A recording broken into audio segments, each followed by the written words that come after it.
Je n'oublierai jamais cette nuit de Noël. Des éclats de glace tombaient du ciel, comme une neige irréelle. C'était la plus belle magie que j'ai jamais vue. Mais mon petit ami Jim a brutalement brisé cet instant. Éloigne-toi, si tu la touches encore une fois, je te tue. Rien, ce n'est Appelez un docteur et embauchez. il ne m'a pas... Ne t'approche pas d'elle, t'as compris? J'en avais assez de sa jalousie maladive et de sa violence.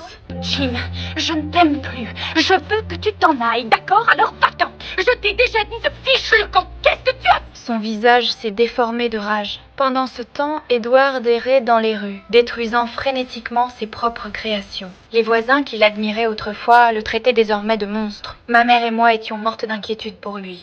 Et aujourd'hui, je pense que peut-être il vaudrait mieux pour lui qu'il retourne là-bas.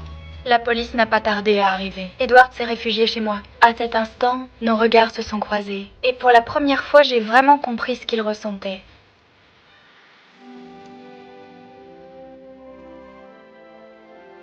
Mais la situation a encore empiré. Jim a foncé en voiture droit sur notre maison, hors de contrôle. Il allait percuter mon petit frère Kevin. Sans hésiter, Edward l'a poussé pour le sauver, mais ses ciseaux ont laissé une entaille sanglante sur son visage. Quand les voisins sont sortis en courant, ils n'ont pas vu un sauvetage, ils n'ont vu qu'une agression.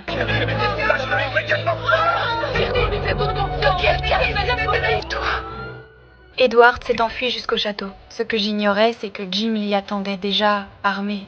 Moi non. Je me suis complètement effondrée. N'arrête pas. Je te tue de mes mains. Jim s'est jeté une nouvelle fois sur moi. Et cette fois, Edward a enfin levé ses mains de ciseaux. Il a projeté Jim par la fenêtre, mettant fin à ce cauchemar. Adieu. Je t'aime.